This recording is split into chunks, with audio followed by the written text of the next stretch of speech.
but more importantly, our fans. It seemed like Mardi Gras in that building tonight. I don't know what the actual attendance was, but for those who believed in us, cared to come out, I say thank you from the bottom of my heart. I know the weather was terrible. For all the staff that had to work and grind on a day like today, thank you. To all the maintenance people who are pushing snow and making it feasible, thank you. You know, it was, a few people missed it, but to those who showed, it was an incredible atmosphere. Shows the passion and the love they have for Illinois basketball, and again, I say thank you to that. But that's a really, really good basketball team, and Wisconsin is every bit as good as advertised. I see why they're number one in the country in quad one wins and quad two wins. It's a tribute to Greg to see the development of Tyler Wall, to see the development of Johnny Davis, and how those guys have emerged into elite players. You know, Brad is, we've all seen Brad forever, but I didn't know early if we'd ever get a stop. I thought the second half we had a little teeth in our defense, but that ended up being the difference. And I think they were 2 for 23 before the last 3 that they threw in. Our goal was to hold them under 4, to challenge those threes, make them shoot hard 2s, and then, you know, on the offensive end, you know, it was a little bit of an unusual night, which we're becoming very accustomed to seeing. You know, Plummer was just a gravity guy tonight. I mean, wherever he went, there were guys with him. Brad Davison never left him. He was assignment sound, and that's okay. And you know, freed things up for Kofi. Jake had some really clean looks, and you know, tonight Kofi was the best player on the court and maybe the best player in the country. But again, I think it stems to the second half all about our defense, and it led to better offense. Over to the right, Brad. Wisconsin does a really good job executing offensively.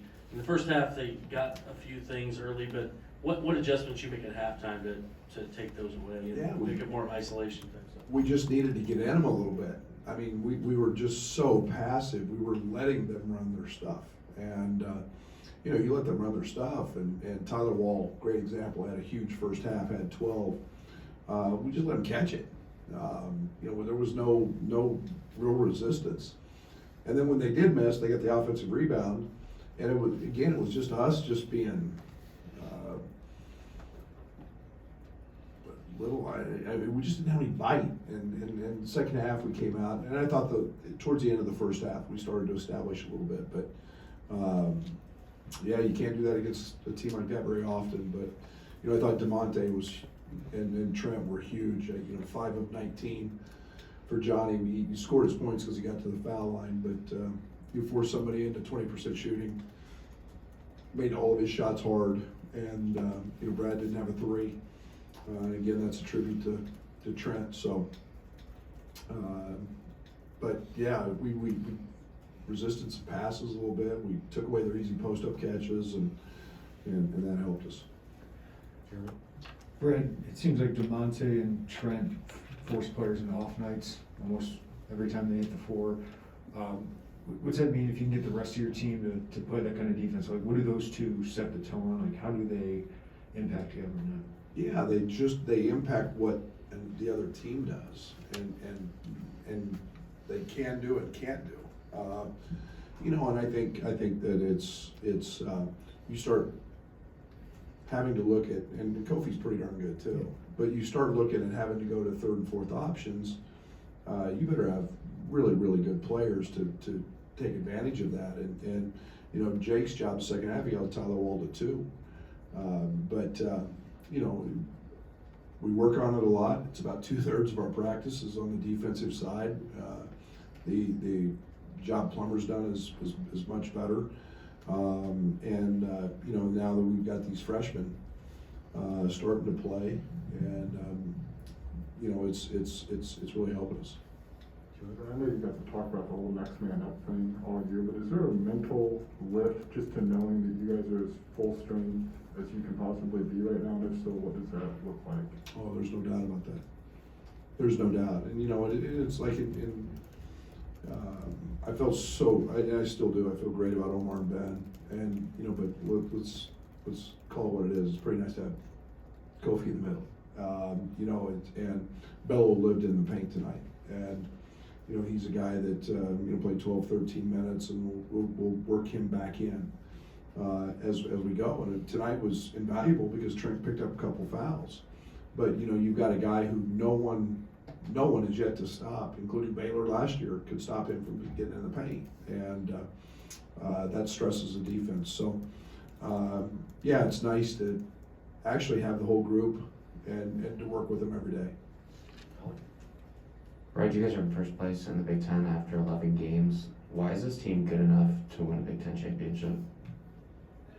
Great character, great chemistry. I think most nights we fight really hard. I think they care enough about each other to do that. It's, you know, there's a lot of really talented teams. There's a lot of basketball left. You know, we've dealt with so much adversity. I think it's helped us draw closer.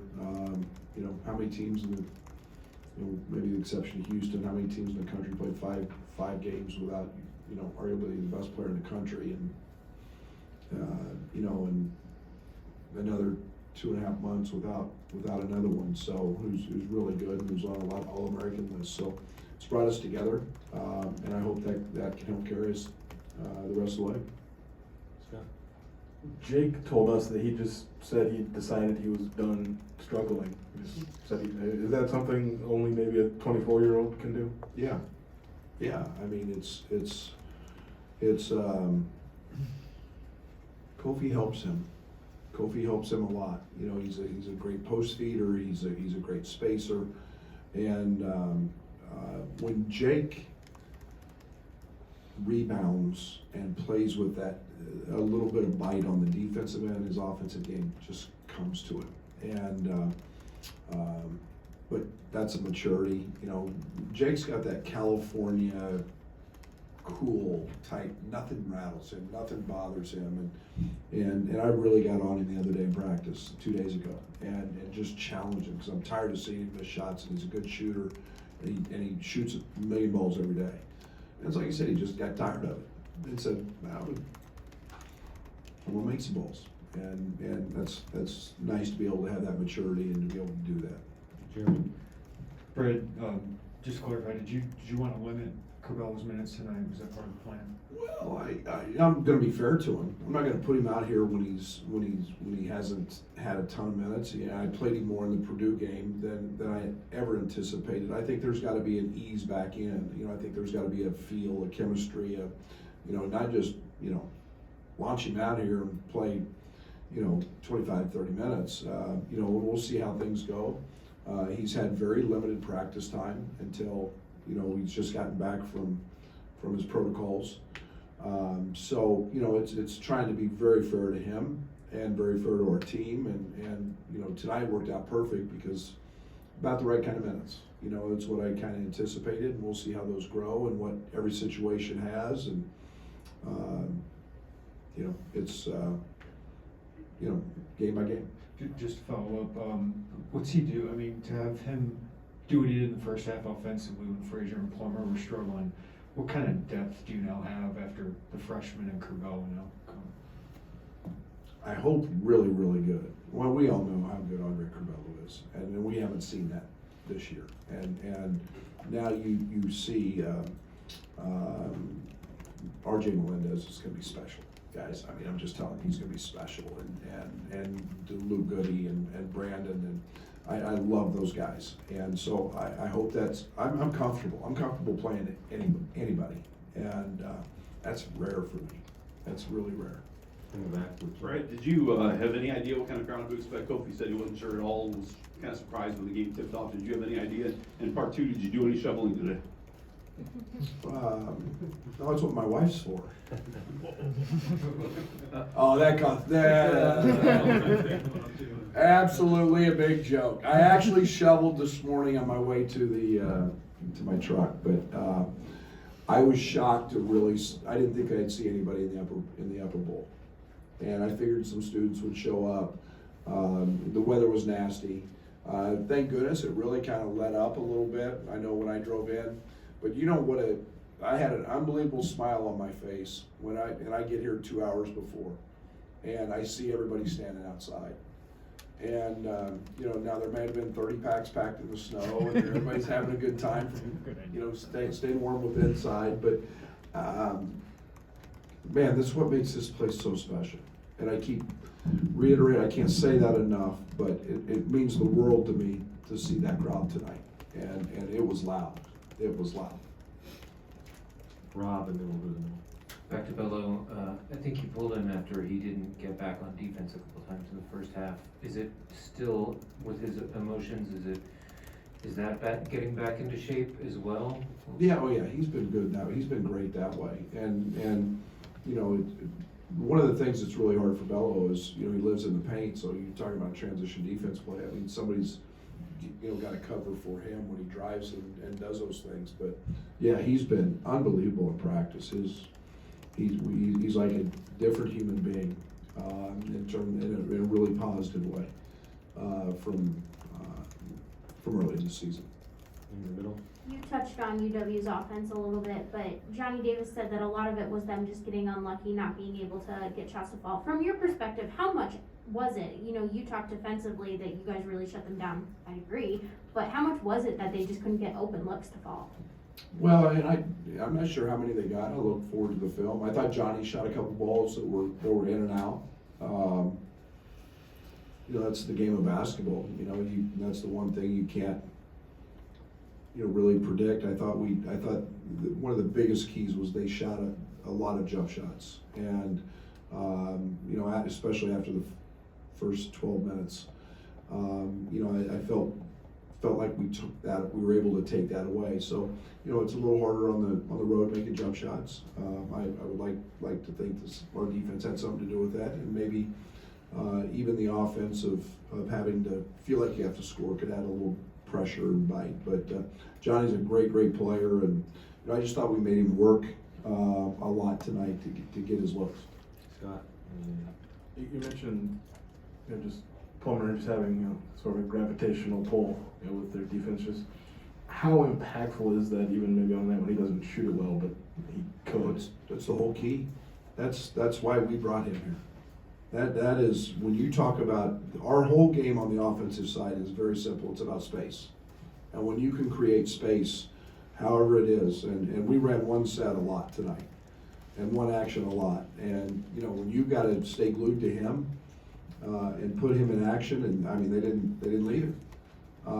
Great, you've done your job as a teammate in that game, and you know, we've seen other teams adjust and do things according to him. But he's definitely at the top of the scouting report. Offensively, it seemed that you guys were kind of moving the ball quickly and able to flow well. What kind of went into your offensive flow just being kind of better than it had been maybe last week or the last couple of games? Much better pace. We got away from calling as many sets, especially early in the first half. We just played into flow, what we call flow.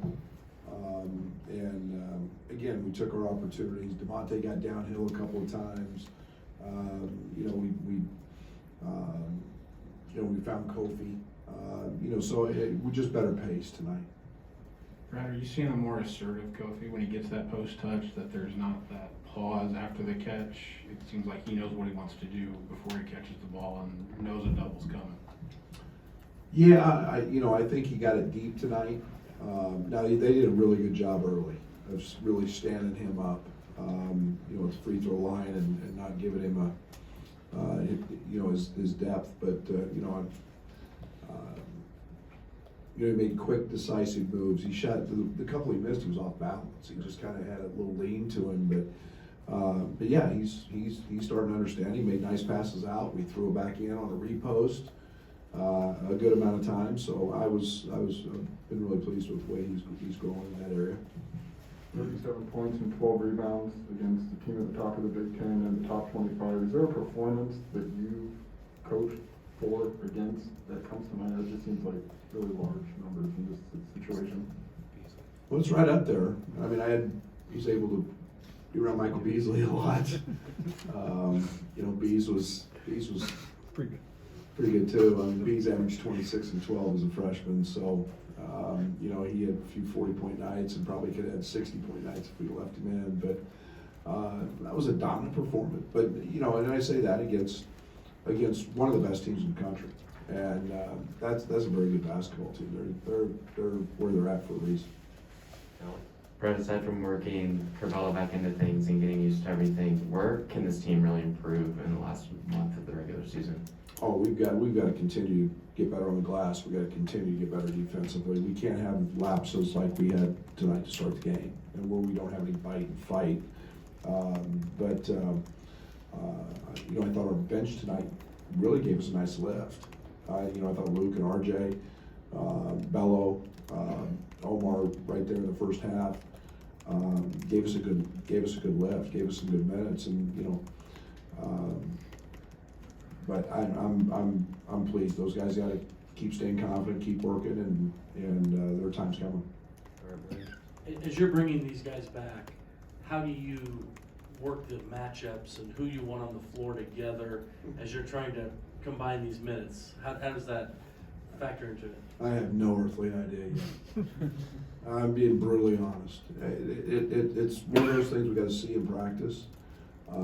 You know, I played yesterday with the three little guys a little bit. I haven't done that very much since really early in the fall.